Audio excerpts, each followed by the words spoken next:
Selamat sejahtera kepada Encik Salim. Hari ini saya akan membentangkan inovasi digital saya secara terperinci. Inovasi saya ialah Pirate Adventure yang dihasilkan melalui platform Genially. Uh, Sebelum masukkan kepada inovasi digital saya, terdapat satu manual pengguna di bahagian bawah peta harta karun. Manual pengguna ini adalah untuk memudahkan pengguna terutamanya murid untuk mengetahui ataupun guru untuk mengetahui bagaimana menggunakan inovasi digital yang saya hasilkan. Okay, saya akan bacakan manual pengguna. Yang pertama, anda akan belajar sambil menggembara bersama dengan beberapa orang lalu menggunakan peta harta karun. Dan terdapat 4 destinasi yang perlu dilalui sehingga mendapat harta karun di destinasi terakhir. Arahan setiap destinasi adalah jelas dan anda harus mengikutinya untuk bergerak ke stesen seterusnya. Akhir sekali adalah perhatikan butang yang boleh ditekan. Untuk butang ini, kalau kita lihat kepada sebelah menu pengguna, antara jenis butang yang saya gunakan dalam inovasi digital ini ialah butang klik, butang lama utama, butang kembali dan butang seterusnya. Di bahagian atas, untuk kemahiran ialah aspek tata bahasa murid tahun 3, standard kandungan ialah 5.1, memahami fungsi dan menggunakan golongan kata mengikut konteks. Standard pembelajaran ialah 5.1.4, memahami dan menggunakan kata nafi mengikut konteks. Objektif pembelajaran ialah murid dapat menyatakan satu perbezaan kata nafi antara tidak dan bukan dengan betul dan menjawab sekurang-kurangnya 5 soalan tentang penggunaan kata nafi berdasarkan ayat yang diberikan dengan betul. Sekarang saya kembali kepada halaman utama. Jadi kita boleh lihat terdapat 4 destinasi dan setiap destinasi hendaklah diklik mengikut urutan sampai destinasi terakhir untuk mendapatkan harta karun. Untuk destinasi pertama ialah aktiviti membaca. Dan aktiviti ini dihasilkan melalui infografik yang bertemakan Undersea Adventure. Okay, sekarang saya akan besarkan. Mula pada permulaan, murid hendak menjawab soalan iaitu apakah yang anda lihat dalam gambar itu dan terdapat jangkauan jawapan sebagai bantuan kepada guru. Contohnya, seorang ibu menghantar anaknya ke sekolah pada waktu pagi. Seorang guru yang sedang bertugas menegur sapa dengan murid dan ibunya dan murid itu mengalas beg dan berpakaian kemas untuk pergi ke sekolah. Selepas aktiviti soal jawab, murid diminta untuk membaca satu buku cerita. Buku cerita ini berkenaan pengalaman dan perasaan seorang kanak-kanak yang pergi ke sekolah pada hari pertama. Okay, sekarang saya akan klik. Dan buku cerita ini sebenarnya dihasilkan menggunakan satu perisian storyboard. Okay, dan murid diminta untuk membaca buku cerita ini sampai muka surat terakhir. Okay, sekarang saya akan kembali kepada halaman tadi.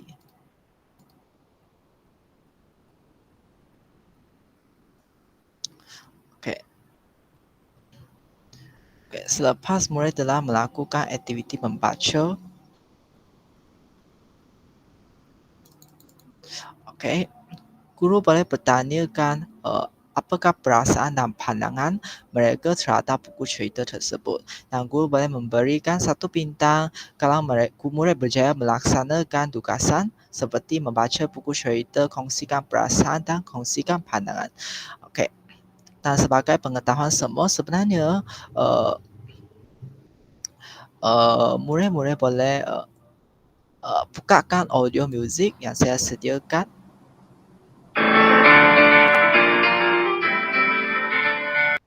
Okay, music ini untuk memudahkan murid mempunyai kecerdasan muzik supaya mereka ditarik lebih berminat untuk melakukan aktiviti pembelajaran. Okay, sekarang saya kembali kepada halaman utama.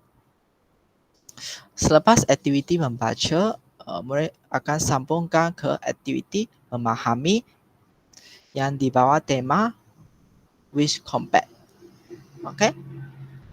Dan murid akan belajar berkaitan dengan perbandingan antara kata nafi bukan dan tidak. Dan terdapat 4 ayat yang saya ambil daripada buku cerita Hari Pertama ke Sekolah. Okey, dan murid boleh klik salah satu wish untuk dapatkan jawapan. Contohnya untuk kata nafi bukan, saya klik dan dia akan terangkan apakah dia akan jelaskan tentang penggunaan kata nafi bukan. Okey, begitu juga dengan kata nafi tidak.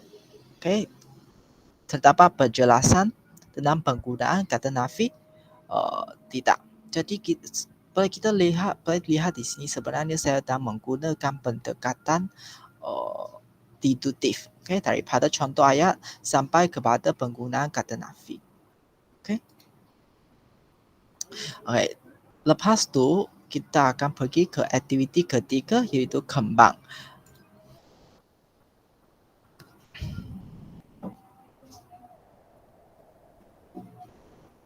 Okey. Aktiviti inilah satu video. Okey. Okey, saya sekarang bukakan muzik.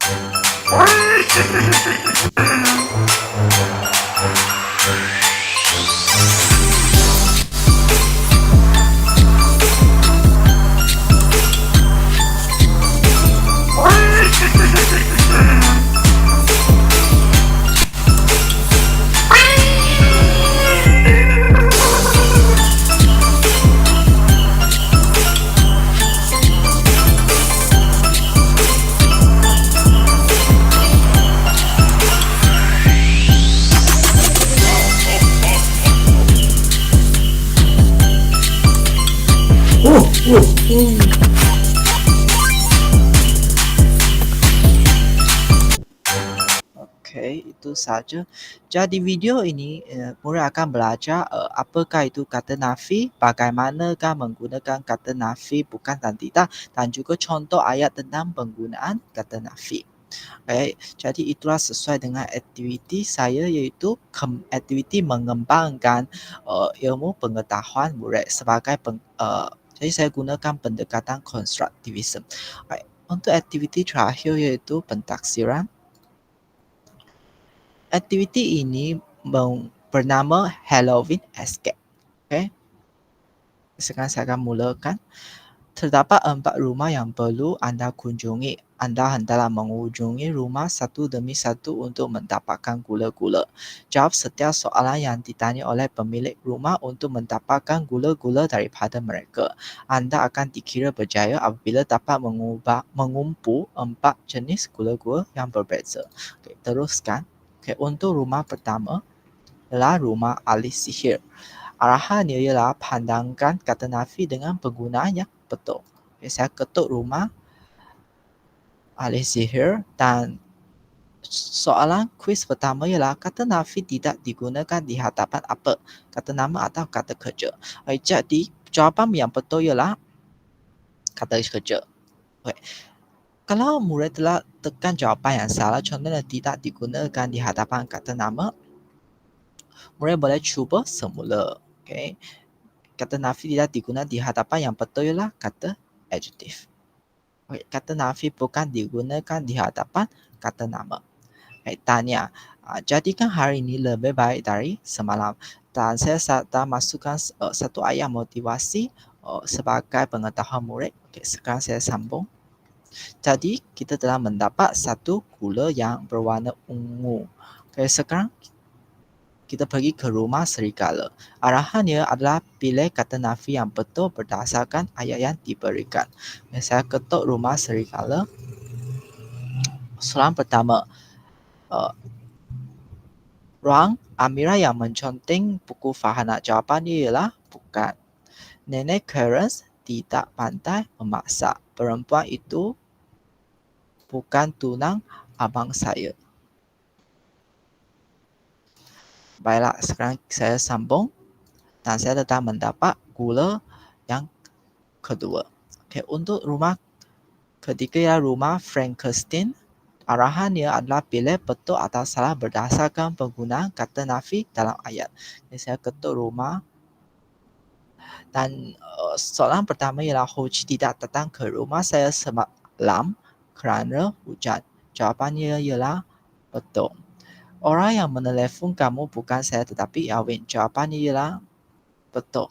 Mereka bukan setuju dengan pendapat Encik Sok. Jawapannya ialah salah. Jadi soalan ini dibina berdasarkan soalan pernyataan betul dan salah. Jadi dia sebagai uh, cek aras yang sederhana. Okay. Jadi sebenarnya kita boleh lihat yang bermula saya gunakan aras memahami. Untuk rumah kedua saya gunakan aras iaitu aras mengaplikasi, lepas tu ialah aras menganalisis untuk soalan tadi sebab betul salah sebagai aras aplikasi. Dan untuk rumah Dracula bila ayah menggunakan kata nafi dengan betul ini sepadan dengan aras menilai. Okey, aras menilai. Okey. Okey. Jadi antara pernyataan di bawah yang manakah betul? Jadi murid hendak menilai manakah pernyataan yang betul lah. Jadi jawapan ini ialah ini. Lepas tu soalan kedua ialah telefon bibi bukan. Okay. Soalan ketiga ialah bukan milik mas turang. Dan setelah murid mendapat keempat-empat gula ini, murid boleh klik satu harta karun. Nah, harta karun ini sebenarnya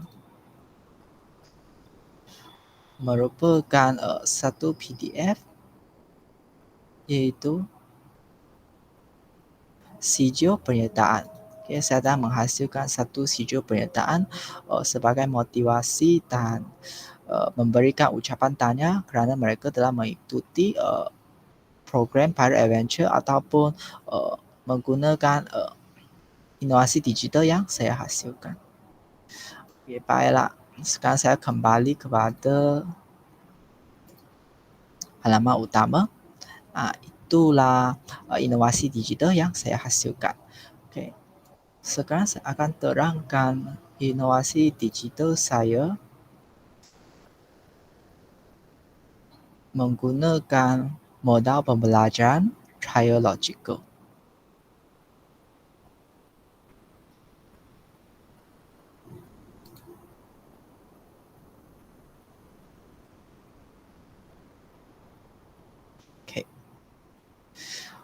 Dalam modal pembelajaran triological, peringkat pertama ialah menyatakan tujuan sebenar dan keperluan. Jadi keperluan ialah murid lemah dalam penggunaan kata nafi, kekurangan BBM digital, kata nafi yang berbentuk interaktif, tumpah murid yang tidak berpanjangan. Jadi tujuan sebenar saya menghasilkan inovasi digital ini adalah menarik minat murid untuk belajar kata nafi dan murid lebih suka belajar berpandukan teknologi pada zaman sekarang dan menggunakan aplikasi digital ini saya boleh mengintegrasikan berbagai elemen multimedia untuk menarik minat murid yang mempunyai kepelbagaian kecerdasan. Menetapkan skop untuk fasa kedua. Saya akan memberi fokus kepada murid tahun 3. Tajuknya ialah kata nafi dan saya menggunakan platform digital yang mesra pengguna. Ada infografis, slide, video dan kuis interaktif secara berperingkat dan boleh digunakan secara bersemuka atau dalam talian. Untuk fasa ketiga, sediakan draft dan semakan berulang. Saya telah membina cetakan dan membina produk melalui Genially. Yang ini catakan supaya saya boleh menghasilkan inovasi digital saya dalam 4 minggu. Dan inovasi digital saya ialah Pirate Adventure. Untuk fasa ketiga, uji kaji dan membuat refleksi. Dan seorang murid tahun 3 telah dipilih untuk melakukan uji lari. Dan saya juga mengedarkan Google Form kepada 15 responden yang 15 responden iaitu 10 guru pelatih, 3 orang mahasiswa dan 2 orang guru sekolah rendah. Dan Google Form itu yang saya edarkan tadi, saya telah mengenal pasti kelebihan dan kelemahan inovasi digital saya. Kelebihannya ialah objektif pembelajaran mudah dicapai oleh murid-murid yang mempunyai kepelbagaian kecerdasan. Dan kelemahannya ialah inovasi digital tidak mempunyai kesan bunyi yang sesuai dan jelas.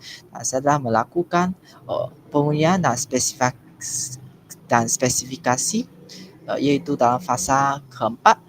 Saya telah masukkan audio saya akan masukkan audio penerangan kandungan untuk memantapkan pemahaman murid dan saya akan menyediakan video rakaman tentang cara menggunakan inovasi digital tersebut. Hal ini supaya kita boleh mencapai kepada fasa terakhir iaitu guna semula. Inovasi digital boleh digunakan semula oleh guru dan murid dan proses penambahbaikan boleh diteruskan pada masa akan datang. Dan terdapat 5 rujukan yang telah saya rujuk dalam penghasilan inovasi digital saya. Sekian, terima kasih.